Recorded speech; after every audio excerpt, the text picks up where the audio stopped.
esposa: eu não sei o que acontece com esse menino. Toda vez, pai, sabe o que a gente vai pescar? Pai, você sabe o que a gente... E ele achava que aquilo era fruto da piração do menino, sabe? E um dia o menino de novo faz a pergunta: pai, você lembra o dia que a gente foi pescar? Lembro, filho, eu lembro. Aconteceu isso, aconteceu aquilo, a gente foi no bar. E contou com detalhes. Mas filho, por que você fica sempre perguntando isso? Aí o filho fala: porque só aconteceu uma vez, pai. Aí ele guardou aquilo na alma dele. E na cabecinha dele, como que aquilo ali funcionou? O papai nunca me dá atenção.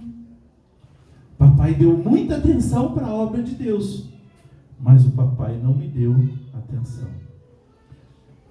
Tem aquela outra também, do filhinho, que queria saber quanto era o salário do pai. Pai, quanto você ganha, pai? E o pai já achou aquela conversa estranha. Pai, quanto você ganha? Depois: pai, quanto você ganha por mês? Pai, quanto você ganha por semana? Pai, quanto você ganha por dia? Pai, quanto você ganha por hora? E aí depois o pai veio descobrir que o filho estava juntando dinheiro. E vai perguntar para o filho: filho, por que você está juntando dinheiro? Pai, eu estou juntando dinheiro porque eu quero comprar 1 hora do seu tempo, para você passar 1 hora inteirinha comigo. Irmãos, isso é caso verídico. Coisa que vai acontecendo no coraçãozinho da criança. Era a situação de um filho que o pai fala: não, filho, não tem tempo. Não, filho, não sei o quê. Não, filho, não tem tempo. Não, filho, sábado a gente vai indo. E vai passando, vai passando, vai passando. E o pai nunca dava 1 hora. Dava sempre aquele restinho, sabe? Aquele restinho de tempo, né? E aí, então, esse filho começa a projetar isso, né? Ah, mas eu posso juntar dinheirinho e vou ter condição de ter 1 hora de atenção do meu pai só para mim.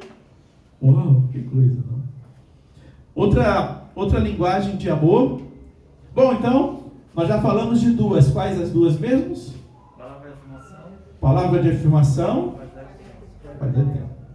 E, então, é importante que você vá ouvindo e vá percebendo, né?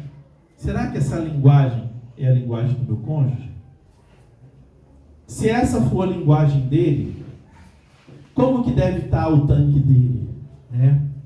Será que ele está bem suprido? Outra linguagem de amor é atitudes de serviço. Pessoas que gostam de servir e que normalmente então elas vão se sentir amadas se ela ver o outro servindo, né? E o outro pode falar palavras, né? Eu te amo, você é mais bela, e barará, né? Pode ser todo carinhoso, todo florido, todo romântico, né? Pode ser todo romântico, mas enquanto ela não vê que você está servindo ela, dentro dela vai estar acontecendo o quê? Esse homem não me ama. Por isso que é importante você discernir qual é a linguagem de amor do seu cônjuge, ou quais, né? Vocês estão compreendendo? Jesus falou que o maior entre vós será o que vos serve. Então nós já vimos aí que Deus, ele tem a plenitude de todas essas linguagens. Se Deus tem a plenitude de todas essas linguagens, e se Deus habita em mim, então eu vou ter condição de aprender com Ele cada uma dessas linguagens. Ora, se eu, sendo Senhor e Mestre, vos lavei os pés, também vós deveis lavar os pés uns aos outros. 1 Pedro 4,10: servi uns aos outros, conforme o dom que recebeu. Eu recebi um dom de lavar a louça. Eu lavo louça muito bem. Então, eu uso muito desse dom dentro de casa. Sede antes servos uns dos outros pelo amor. Gálatas 5,13. Então, às vezes tem aqueles que só querem ser servidos, mas tem uma grande dificuldade de servir. E nós sabemos aí, né, que a palavra do Senhor fala para as esposas serem boas donas de casa. Então, já tem um mandamento de Deus para que as esposas cuidem bem das casas. Então, naturalmente, as esposas deveriam ser aquelas que mais vão servir. Sim ou não? Porque se o Senhor relacionou na palavra, né, o fato de que elas têm que ser boas donas de casa, está lá escrito em Tito, então já se presume que elas, na relação, vão ser as que mais servem. Mas isso não quer dizer que nós maridos vamos agora só sentar no sofá, colocar o pezinho na mesinha de centro, pegar o celular e ficar, ó, só tchan, tchan, Sky, né? TV, celular, controle, né? Então, e existem coisas dentro de casa que é trabalho de homem, né? Trocar lâmpadas, desentupir pia, capinar o quintal, limpeza de ventilador de teto, mau contato nas tomadas. Se você não souber resolver alguma dessas coisas, pode até chamar um profissional, né? Mas tem muita coisa dentro de casa que nós maridos podemos fazer tranquilamente, né? Então tem que ter essa ajuda mútua, né? E a casa, se tem uma coisa que tem numa casa, é coisa para fazer, né?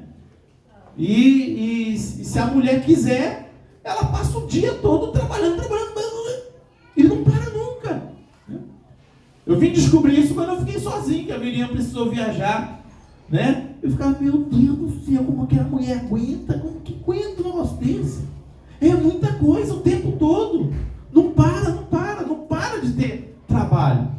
Então, tudo que o marido puder fazer, lavar louça, lavar as varandas, ajudar com as crianças, dar comidinha para as crianças, trocar fraldinha, só por exemplo. Troca a fraldinha, lavar banheiro, lavar as cuequinhas. Eu tive uma experiência com lavar cuequinhas, porque eu era novo convertido, e quem estava pregando na comunidade evangélica de Honório Gurgel? O Moisés Cavaleiro. E o Moisés Cavaleiro estava falando do reino de Deus, um assunto lá nas alturas, o reino de Deus, o governo de Deus. E ele começa a falar sobre o reino de Deus dentro de casa, o governo de Deus dentro de casa. E ele fala, qual é o problema que você, marido, tem? Qual é a dificuldade? Por que você, quando entra no banheiro, não já aproveita para lavar suas cuequinhas? Quem é que disse que sua mulher, será que você não pode lavar pelo menos as suas cuequinhas? Isso não te deprecia? Isso é reino de Deus? Isso é governo de Deus? Aí eu era um novo convertido. Olha só, opa isso, opa aí, ó. Como diz o baiano, lavar as cuequinhas, preparar o lanche, preparar uma refeição. Então nós podemos criar N formas de servir e de ajudar o nosso cônjuge. Devemos ser criativos e procurar estar surpreendendo, né? Porque uma das coisas gostosas no relacionamento é você surpreender o outro. Fazer o que não foi mandado, fazer o que não foi pedido, né? E como essas coisas assim vão acrescentando e vai trazendo algo gostoso para o casamento. A palavra do Senhor nos fala que Deus amou o mundo de tal maneira. O amor não fica parado, o amor é prático. Amar é você fazer sempre o melhor para a pessoa amada. E foi isso que Deus fez por nós. Ele deu o melhor do que Ele tinha. Então o amor não fica parado, o amor age, né? O amor demonstra, o amor é prático. E a palavra do Senhor nos fala que é melhor servir do que ser servido. Melhor é o que serve. Sim. Uma das coisas que mais, assim, a gente percebe que mais fica doído no coração das esposas, falando com os maridos, né? É a falta de reconhecimento do serviço dela, que já é extremamente pesado. Quando, por exemplo, isso está ligado à atitude de serviço. Eu posso... Começa novamente. Tá, só para voltar. Uma das coisas que mais atinge o coração das esposas é a nossa falta de sensibilidade com o serviço que elas prestam, que já é pesado, já é enxugar gelo, não acaba diariamente. Então, quando, por exemplo, eu vou ao banheiro e vejo o banheiro limpinho, o homem é fera em fazer isso. Eu vejo o banheiro limpo, perfumado, percebo o capricho, mas na hora de usar o vaso sanitário a gente erra, vai errar a direção e simplesmente abaixa a tampa da descarga e pensa o quê? Quem limpa o banheiro é a minha esposa. E eu não tenho a sensibilidade de secar o vaso, uma coisa muito simples, que para nós a gente nem percebe, mas quando a esposa vê aquelas gotículas ressecadas, o cheiro de urina de um banheiro que ela teve tanto esforço para limpar, isso vai ferindo o coração delas. E o homem é insensível a detalhes, e as mulheres são sensíveis a detalhes.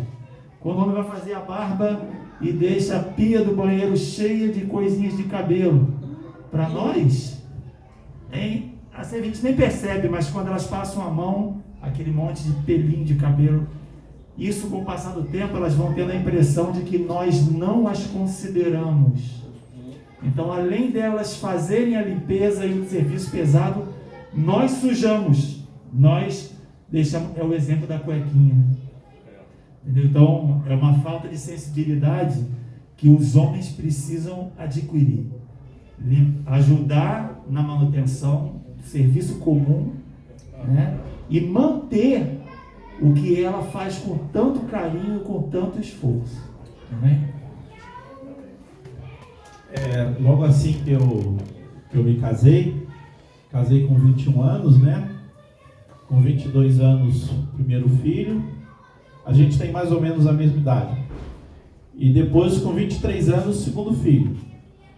E eu, com 22, 23 anos, eu era um fominha de bola. Na essência da palavra. Pra vocês terem ideia, a minha mãe, isso foi uma das maiores repreensões que minha mãe tinha comigo, era de eu ser fominha de bola. Minha mãe falava, Júnior, o mundo não é redondo. Ela falava, não, Júnior, o mundo não é uma bola. Eu falava, não, mamãe, o mundo é uma bola sim, o mundo é redondo, tem pão. Mas bom, e eu me caso e continuo, né? E aí tinha os retiros, e a gente também era fominha de retiro, a gente não perdia um retiro. E nos retiros naquela época, eram nas escolas, né? Às vezes em brisolões, né? E tinha lá a parte os colchonetes das mulheres e os colchonetes dos homens, né? Não misturava. Então, os filhos pequenos, as crianças ficavam com a Miriam no quarto, e eu ficava no quarto só com os homens. Mas toda tarde eu tinha que jogar bola. E depois do culto, tinha também um futebolzinho na quadra, das 10 até meia-noite, ou das 11 até meia-noite. Eu jogava em todos, né? A Miriam ficava sobrecarregada, com 2 crianças, fralda, não sei o que, aquele rolo todo. E eu tô, né? Aí a Miriam chega pro Mauro, né? Ô Mauro, jeitinho dela, né? Ô Mauro, será que você acha certo isso? O Júnior, eu fico aqui com as 2 crianças, o Júnior, todo o tempo vago do Júnior é bola, Mauro. E aí o Mauro, né? Veio conversar, Júnior, tu casou, Júnior. Você é um homem casado. Você tem 2 filhos, Júnior. Não dá mais, cara. Se liga. Então, aí a minha bola. Não tem jeito, né, mano? Tem que mudar. Né? Aí, depois de uns 2 dias de retiro lá, eu servindo ela, né? E aí, a galera lá, eu ouvindo o barulho da bola. E eu, né? Aí ela fala, vai, Júnior, vai jogar bola. Não, mas pode mesmo, vai jogar bola. Mas como a gente tem que se aperceber que nós temos uma vida comum do lar e temos que viver com discernimento. Acho que a gente pode dar uma pausa. Vou dar uma pausa, né? Tem algum almoço aqui, né? Vamos orar? O que você acha? Essa questão daquilo que como a Júlia falou e o Léo falou, né? Sobre a nossa casa, o que nós podemos fazer para servir, até para melhorar, né? Principalmente a questão da esposa, ajudar, né? E cooperar. E eu estava pensando aqui que a nossa casa, o que aprendemos na nossa casa, nós fazemos igualmente na rua, né? Na casa dos irmãos e tudo, né? Então, a questão do homem, né? Se ele não tem essa higiene dentro de casa, de se cuidar para não sujar o banheiro, você estava falando, me lembrei de situações que a gente teve que ensinar lá em Rondônia, né? Nos grupos caseiros, ensinar os irmãos a como deve fazer, né? Quando vai no grupo caseiro, nos banheiros, né? Porque se a gente faz em casa, nós vamos fazer na rua também, porque não percebe, né? É um hábito, né? Então, se nós temos o hábito certo, a higiene dentro de nossa casa e ensinamos para os nossos filhos, né? Na casa dos irmãos nós vamos agir assim também, né? E vamos também facilitar, né, para as irmãs que nos servem com tanto carinho nas suas casas, né? Tá bom? Acho que deu para entender. Sim, deu para entender. Alô. Estava lembrando de uma situação de um marido que ele comia assim.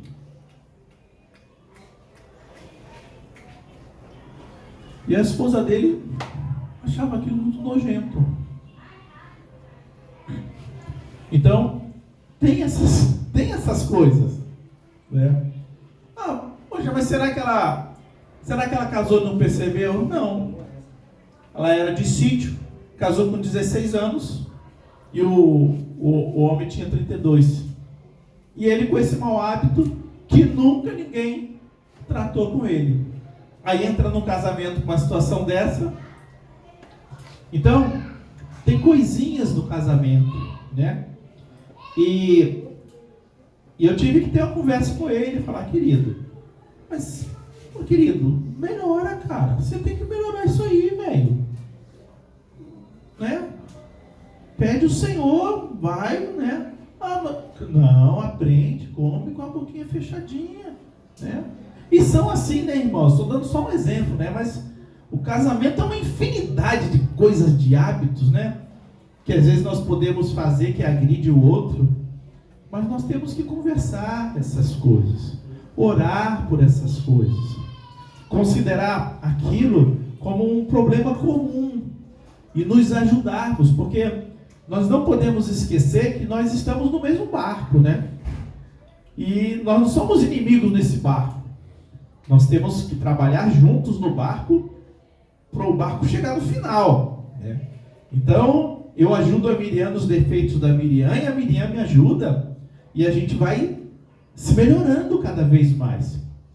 Mas na medida que eu me melhoro para ela e ela se melhora para mim, nós estamos nos melhorando para o Senhor. E E tudo que Deus faz aqui, irmãos, reflete nos outros relacionamentos. Todas as coisas que eu melhorei como pessoa no meu casamento, eu percebi que eu estava melhorando como pessoa nas minhas relações, principalmente nas questões relacionadas a filhos. Eu tive que me dilatar. Para poder entrar no mundo interior dos meus filhos. Porque cada filho é uma riqueza que tem de personalidade, de característica que tem dentro dele, e que você precisa da graça de Deus para entrar no mundo interior dele. Mas você só vai conseguir isso se você se deixar ser dilatado. Em algumas situações, fazer até o que Paulo fala. Eu esmurro o meu corpo, eu esmurro a minha natureza, para poder compreender melhor aquela pessoa que está do meu lado. E quando eu faço isso, e começo a melhorar a minha relação, eu me transformei numa pessoa melhor para os meus irmãos e para o Senhor. Então o Senhor vai usar aquilo dessa relação para abençoar outros relacionamentos. É uma coisa poderosa.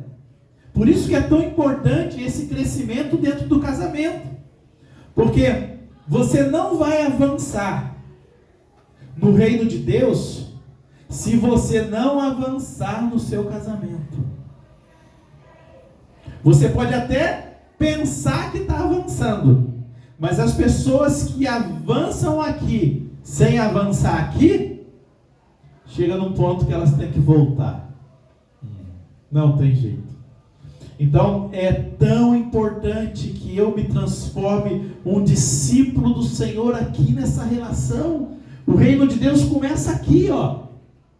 Começa aqui nessa relação, nesse companheirismo. A Miriam é a primeira irmã em Cristo que eu tenho.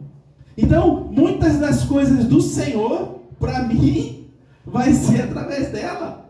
E vice-versa. E depois com os filhos. Então, esse aprendizado e essa aplicação prática do reino dentro da nossa casa nos transforma pessoas melhores para a igreja do Senhor e para o Senhor. Eu queria convidar você a orar com sua esposa, né? Orarem abençoando um ao outro. Por favor, não se critiquem, não se cobrem, né? Orem mesmo abençoando um a vida do outro. E que o Espírito Santo possa continuar falando conosco. Falta ainda 2 linguagens, né? Se o Senhor continuar direcionando, nós vamos no próximo período continuar tocando nesses pontos. Amém? Oremos.